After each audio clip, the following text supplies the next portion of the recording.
have bilaterals with a number of foreign ministers from India, from Saudi Arabia, from China, as well as from Russia.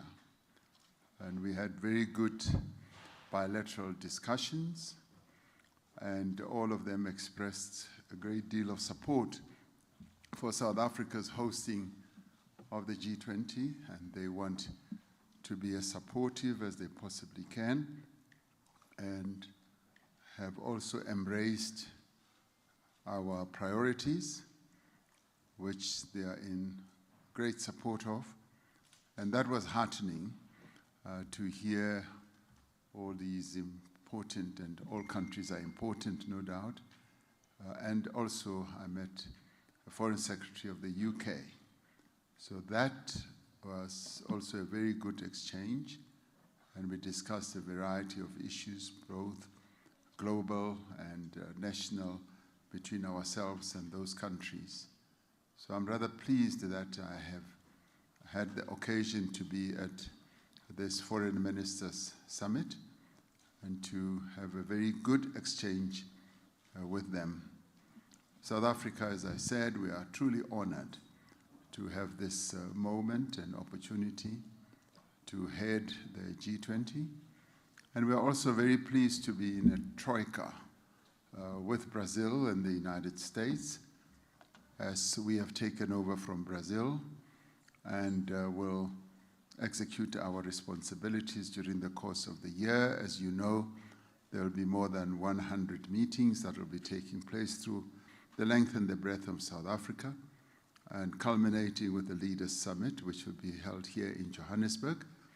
And thereafter, we will have the pleasure of handing over to the United States of America, who will then take over the presidency of the G20, and we will continue working with them as part of the Troika, as the previous presidency of the G20 also becomes part of the Troika, and the incoming one the following year also becomes part of the Troika.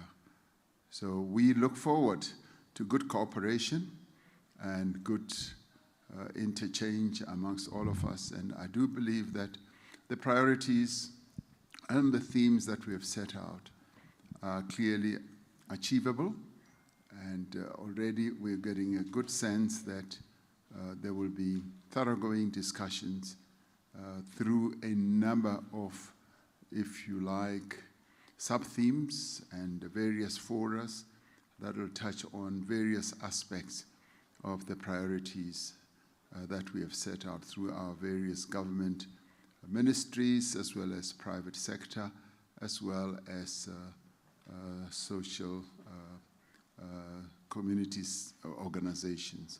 So we gung-ho as South Africa, we're raring to go, and this has been a really good start. There have been other meetings in other parts of the country touching on labor and a whole number of other issues. The next week it will be Treasury or Finance in Cape Town, and I will also have the honor to be present as they meet. So the ball is rolling. The G20 machinery is now underway, and as South Africa, we've been participating in all of them throughout the various years that we've been part of the G20, and this year we are president of the G20 process, and we are rather pleased with that. Yesterday, we were meant to present the budget of our own country to our parliament, and discussions that ensued prior to that presentation in both the leaders of the Government of National Unity and also Cabinet gave a clear indication that some of the proposals that were being put forward would not be favorably accepted, and Cabinet then felt that we should postpone the presentation of the budget. Now, we are in a government of unity system now, and in the end, no one party can be able to truly impose anything without much negotiation and discussion. And being in a government of national unity, by definition, means that you've got to work with others. You've got to take others along. You've got to build consensus. And we've got to ensure that we do indeed forge a unity. And in the end, that came to fruition.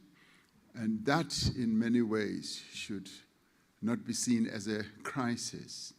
Other people have described this or characterized this as a crisis. Budgets in many countries are possibly the most important event that happens. Even in your more mature democracies, they often have budget hiccups. They often have budget mini crises, which they are then compelled to sit back and resolve and find and build consensus. And that, what happened yesterday, is in many ways the maturation of our own democracy. And some people have said that this is democracy at work, and I would tend to agree. And there are many lessons that all of us would have learned about the process that ensued yesterday. So one can distinguish that between the form in which everything happened and also the substance of what was going to be presented to the nation. With regard to the form, many lessons that we would have learned, and if anyone were to get terrified, I would say there's no fatality. This is not a fatal fallout. The government of national unity is sustaining this. It will continue working, and we are going to go back to the drawing board and find one another. We've been through a number of other near crises that threatened the existence of the government of national unity. This is not one of those that will threaten the existence of the government of national unity. It is a hiccup that we are going to get over. And we've already set a date for the presentation of the budget on the 12th of March. Now, if you may want to scan the world, you'll find that in other countries, differences over budgets lead to the fall of governments. I can think of one, a recent one, Germany. They had a coalition government, as they call it, and they differed over the budget, and the government collapsed, and they're now having to go and hold elections. The same thing has happened in many other countries. In our own country, in municipalities, in metros, there are often real serious challenges over budgets. So budgets are moments when the actors become wide awake and they want to be consulted and find consensus so that they can move their entities forward. And we are going to do precisely that. But what this moment also presents to us as South Africans is to raise the level of consciousness amongst all of us as South Africans about the substance of what the minister was going to present. The substance has to do with how we fund our priorities, where we find the money to fund our ambitions. And no minister of finance ever gets to a point where they will just willy-nilly raise taxes without getting to a point where they may believe that they have no other alternatives. And I have never met a person who wants to pay more taxes in our country and I guess in the world. So nobody wants to pay more taxes. But this moment also presents us with an issue frontally that we need to confront, the trade-offs that we have to embrace. Right now, we've got limited revenue limits. Our revenue, as it stands, is not able to fund every priority, every ambition that we have. So the Minister of Finance scrounges around to find money. So in the end, as South Africans, we therefore need to sit back and say, how are we going to stop? And I think the Minister of Finance sought to address this yesterday. How are we going to get over the budget cuts? How are we going to continue funding all our priorities? The public servant salaries, the teachers, the nurses, the doctors, and the SRD, the grants that we've been paying to unemployed people. So the debate and the discussion needs to ensue around issues like that. And I do believe that that leads us to a moment of becoming more economically conscious, economically more aware and knowledgeable as the people of South Africa, and be able to determine exactly how we want to give the people of this country a better life, and how we are going to proceed to deal with the challenges of low growth, of unemployment, of supporting the livelihoods of our people, and making sure that we do indeed become the country that we want to be. So those are the two issues. The one was the form in which it all happened, where lessons are drawn. The other one is the substance of our finances that we need to engage with as South Africans, as political parties, but I'd like to say even as South Africans. In other countries, particularly in your northern democracy countries, much of their politicking revolves around the economy, much of their politicking revolves around the budget and how money, public money, is going to be dispensed, utilized. And in our case, I believe that we need to mature to that level as well, where we will focus on the issues that really matter in uplifting the livelihoods of South Africans. And I see a silver lining in what happened yesterday, because it then delivers us to a moment when every South African, whether living in the township, the rural area, wherever, becomes more conscious and aware of how our livelihoods can be improved and how money can be utilized to achieve that objective. Other than that, we continue to foster the peace in the Eastern DRC, and the East African and SADC summit, the joint summit, resolved that the chiefs of the Defense Force should meet, and that meeting is soon going to get underway so that we can consolidate the ceasefire and ensure that there is peace finally in the Eastern DRC. There continue to be a number of challenges which are being addressed on an ongoing basis. And I rest my case when it comes to that. Thank you. Thank you very much, Mr. President. May I go home now? Thank you very much, Mr. President.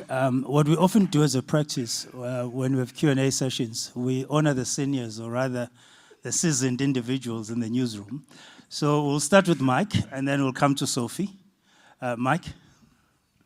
Thank you very much. I don't like that seasoned part, I must say.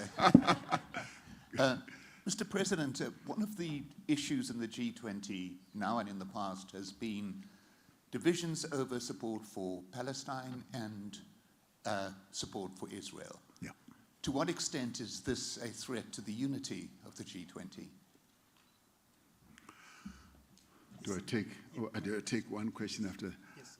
Yes, there are different approaches to those two issues specifically, and various countries have different views, different thoughts, and in the end, Mike, Hannah, it's going to come down to what we say in the declaration. The discussions will ensue, and countries will express themselves, but in the end, some measure of consensus will have to be built, and it will revolve around the language that will be crafted to express what I would say is a consensus view, and it will, in the end, be a view that takes into account the different approaches. We have found that discussions over the declarations go on until the very night before the Leaders' Summit, when all countries then sign off.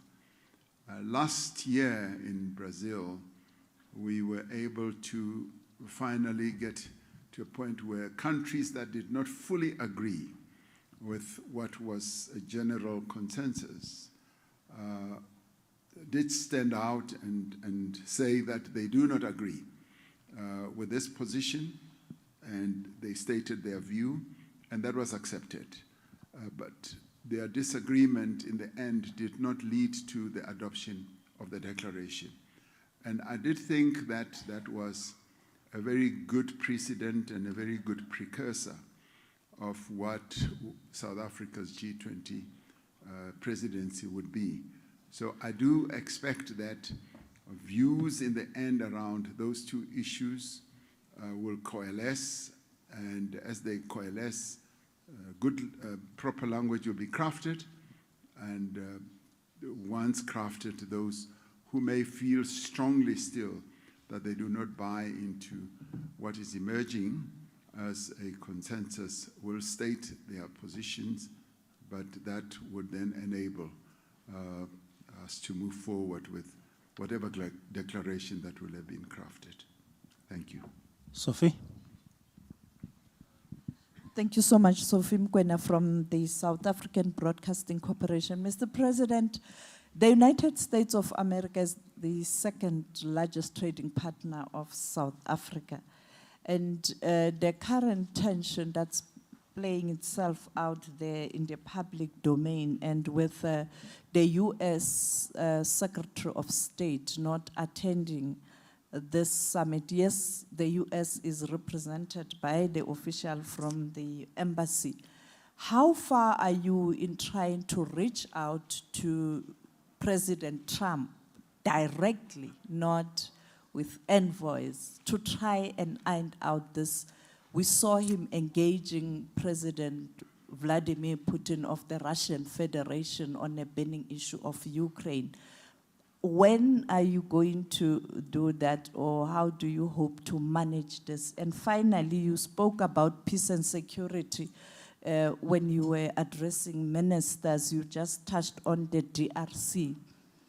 Have you been able to reach out to President Kagame after that smallanyana thing? Thank you. Well, the United States is our second largest trading partner. It's a very important partner in a whole number of areas in which we interface in the world, be it political, trade, diplomatic, you name it. We interface and relate to the United States in many, many ways. And because we live in an interconnected world, no country can ever say that we are not going to be doing things either together directly or indirectly. So in our case, we are committed to having a good relationship with the United States, and we do relate to them in a number of ways. And what has ensued now with the Secretary of State not attending is in the end not a train smash, because the United States is still represented here, and they are part of the G20, and the discussions that will take place here are discussions that they are going to be part and parcel of. So this is not a boycott. This can be ascribed to a whole number of reasons, which he has stated, which we note. And we have resolved that we will, in the diplomatic process, be able to have those matters discussed, to have those matters dealt with, so that we are able to iron out wrinkles that may have appeared in our relationship. So they being an important player in our economy, and we also being an important player in the economy, because many companies from South Africa do invest there. And we may be a small little pimple, but we do sell stuff to them which they find very important. So we are in many ways joined, and perhaps joined at the hip. So we will continue to find ways, avenues, and means through which we can continue relating to each other, despite whatever may appear as differences. And may I add that as we relate to many countries in the world, we often find that we may not agree on everything, but we always find a way of relating to each other. And similarly now with the United States, we may not agree on a number of issues, but we want, in the spirit of diplomacy, in the spirit of promoting good relations, we want to be able to have an exchange with them. You want to know directly whether we are reaching out. I spoke to President Trump soon after he was elected and congratulated him, and informed him or reminded him that we are going to be having the G20 here, and they are going to have theirs the following year, so we will hand over to them. And we spoke a bit about that. We also spoke about a number of South Africans who he holds in high regard, particularly in the golfing field, and he being a better golfer than I am, he said, well, then maybe when I come, we should play golf together. And I said, okay, I'll start practicing to get to that level. So our communications are good, and we will be building up all this as we continue addressing the issues that may appear to be difficult or challenges between us, as we do with all other countries in the world. We always find a way of finding solutions. I'm a solutions-oriented person, and I think President Trump is as well, and we will find solutions in this regard. As it comes to the DRC, we were very pleased that, as I said, the EAC, the East African Community, and SADC held their joint summit and came up with really good decisions, and that was followed up by the African Union, which endorsed the decisions that had been taken, and engagement continues. And as I said, we are looking forward to the chiefs of the Defense Force talking, or meeting rather, and beginning to lay the basis for the ceasefire to be installed in that part of the world. And as leaders, we will always find opportunities to talk, to meet, and I'm one of those who will never want to engage in an argument with the leader of another country in the public arena. Things are best handled when you deal with matters diplomatically and in a way where you find solutions. And that is my general approach. Thank you. Thank you, Mr. President. And in the interest of generational mix, Chando, I just give the mic to Chando here. Can you have the mic over here? Okay, great, thank you. Chando. Good afternoon, Mr. President. My name is Tando Mayako from the Business Day. So in your opening remarks in the plenary, you noted that in the G20, there is a lack of consensus regarding issues of global significance. My question to you is, how does South Africa plan to navigate the current geopolitical tensions while promoting African interests during its G20 presidency? And then do you think that the US Secretary of State and the US Treasury Secretary not coming for the G20 meetings is an indication or signaling that President Trump himself might not come for the Leaders' Summit? Thank you. The G20 presidency of South Africa gives us an opportunity, as I said in the plenary, to put the interests of our continent on the global map. We've often been a continent that has been relegated to the back, and I was quite frontal in saying that this is the time. The G20 gives us, as Africans, the moment to put our issues on the global agenda. And I do believe that we've got a cohort of countries in the G20 and those that will be invited who will be willing to listen to Africa's story, to Africa's narrative, which will not only be expressed by South Africa, but by the African Union itself as a member, as well as by those countries on our continent that we are going to invite. And believe you me, we are going to invite quite a few of them to come to be part of particularly the Leaders' Summit. So how will we navigate the differences that obviously currently exist? We will, by force of our own argument, be able to put those issues on the global map and be convincing, and try as be as convincing as possible, because I do believe that we have a powerful story to tell on a number of issues, be it disaster. We are the countries in Africa, the majority of us, particularly in the south and also in the north, who are suffering from what we did not cause, climate change. And our story needs to be heard. That in dealing with climate change, we do need to get those countries that were more directly responsible for generating the climate change that many of us are suffering from now to do something positive, to enable us to deal with the damage of the climate change that we're suffering from when it comes to financing, debt servicing costs. Secretary General of the United Nations say, lower income countries or developing economy countries are paying up to 8 times, sometimes even much more for their debt.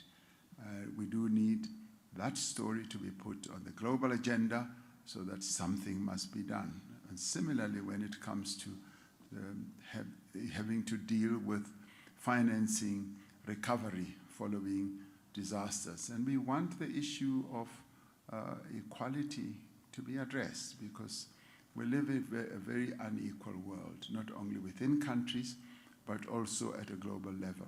So we believe that we have a powerful story, a very powerful story to put to the world, and we hope that there will be coalescence, consensus rather, that will be built, and we will then be able to find common solutions.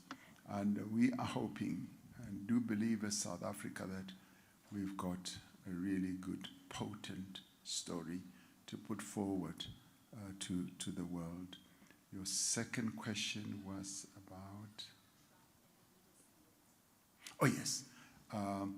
Yes, we've been told that, and he isn't here, the Secretary of State is not here, and We've also heard that the Secretary of the Treasury is very busy in Washington and all that, and we accept that. That is their choice. I mean, they have the freedom to choose. I sometimes don't attend certain summits. I get very busy and I'm not able to, but we often make sure that South Africa is represented. So it's not often that my pretty face is that necessary, as long as South Africa is represented. So in the end, those who are able to come, we would welcome with warm arms. And as I said earlier, that we welcome them to the most beautiful country ever created, and that's South Africa. So when they don't come, they are missing out big time. But we are hopeful that we will have as many leaders as possible who will be able to come. The absence of, some leaders is not the end of the world. As long as the G20 family is able to meet, discuss important issues, and come out with a declaration. And that is what we aim for. The G20 is an important formation, and it has brought together the 20 key important economies in the world that have an impact on a huge part of the population of the world. So we believe that it is very important and store a lot of hope in the ability of the G20 to discuss issues. And so it acts as a family. And I think it is wrong to say if this one is not present, then its importance is diluted. It's never been. And some leaders in the past have not been able to attend the G20, but it moves on. It powers ahead and takes decisions. Thank you. Thank you. The last two, Nelly Payton, and then Vuyo Mvogo will wrap us up. Can we just get the mic to Nelly over there? Thank you. Thank you. Hello, Mr. President. Nelly Payton from Reuters. Following up on what happened yesterday, do you think that the budget will be significantly reworked? And what is your position on the 2 percentage point VAT increase? Do you support that? I'm not going to reveal to you what we discuss in cabinet. So I took an oath that talks to that. The budget clearly is going to be reviewed. That is going to be the process that we follow. And in doing so, the Minister of Finance wants to move very quickly to start crafting what could be an alternative. But also, he will bring to the fore the stark realities that we face and the budgetary challenges that he has had to countenance in crafting the budget that he put forward. Everyone, I think, has said he has a very tight rope to walk. And in presenting that budget, he was trying to find some leeway to be able to support our ambitions, but at the same time to ensure that it becomes a budget that will support growth, but also support the livelihoods of South Africans. So yes, it will be re-looked at and it will be presented. And the joy and the good thing about it all is that South Africans will be able to see, as they now have seen what he was going to present, they'll now be able to see the slight differences, and I'm sure there will be, as the minister tries to straddle having an increase in VAT and not having an increase, and how his finances are going to stack up. Thank you. Mr. President, the stark realities, as you call them, were known ahead of yesterday's unprecedented dramatic events in Parliament. But it did seem yesterday that deeper conversations were not held, certainly not among the members of the Government of National Unity, especially when it comes to controversial aspects such as VAT, which clearly from what some of your partners said were hidden. Now, you all knew that you were going on, or you were on uncharted waters. Hence, before you delivered your State of the Nation address, you had to call a special cabinet briefing where you had to appraise your partners on what you were going to say. Now, people are reading all sorts of things into this, including that perhaps there was no leadership where it matters ahead of the tabling of the budget. That, or at the very least, some people were tardy. Others are reading into this a retaliation on the part of your partner, the DA, on the back of your Expropriation Act, your Bella Act, and the NHI. I did say in the beginning that there are two issues that were at play. It was the form in which everything happened, and there's the substance. And I do believe that what the form that evolved yesterday has done is to teach us a number of lessons. The Minister of Finance, and this happens in many countries, on dealing with tax matters, finds it very difficult to be talking too loosely about it because it leaks out into the markets, it has a negative impact. And that is what has always been the tradition. So yesterday taught us another important lesson, and which we are going to draw a lot of information from. And that is going to be a process that will lead us to say exactly how we navigate all these processes, particularly where we are in the Government of National Unity, and also dealing with the challenges, as you correctly say, that we are dealing with. But what is more important that we need to focus on is the substance. The substance is what, for me, is more important. What happened yesterday will pass. It happened, and it will come to pass. We now need to buckle down and say, how do we then deal with the challenges that the country faces? I know there's a temptation for people to, be heated up, be hot under the collar and focus on the issue of yesterday, and said there was no leadership, there was no consultation. Yes, yesterday happened. It has given us a lot of lessons, but we must move on. And in moving, we cannot dwell on what has happened. We must now ask ourselves, how do we, one, draw lessons from what happened, and two, how do we then deal with the substantive issues? And this is where I want us as South Africans to focus our attention on. In dealing with yesterday, the government has not collapsed. The Government of National Unity has not collapsed. We're drawing a lot of lessons from what happened. Was it a process of hitting back? I do not see it as a revenge act by anyone. And if anything, it's been how a collective, if you like, a unity government should function. And we must also see what happens in other countries. In other countries, there are bun fights, major bun fights over budgetary issues. And yesterday, we had the mishap that happened. It's happened. We're drawing lessons from that. We move on.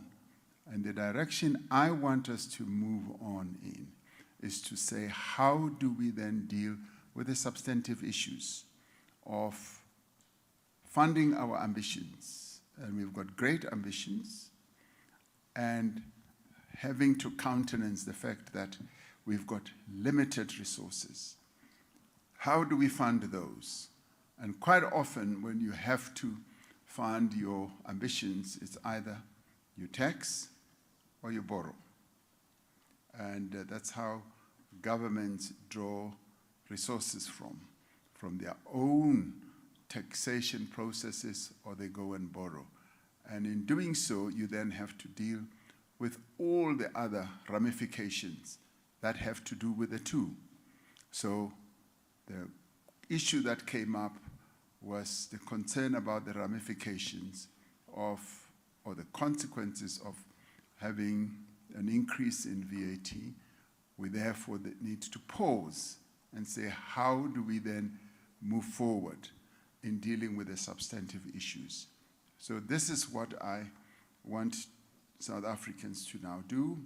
Our level of consciousness and awareness about our national budget now needs to be heightened.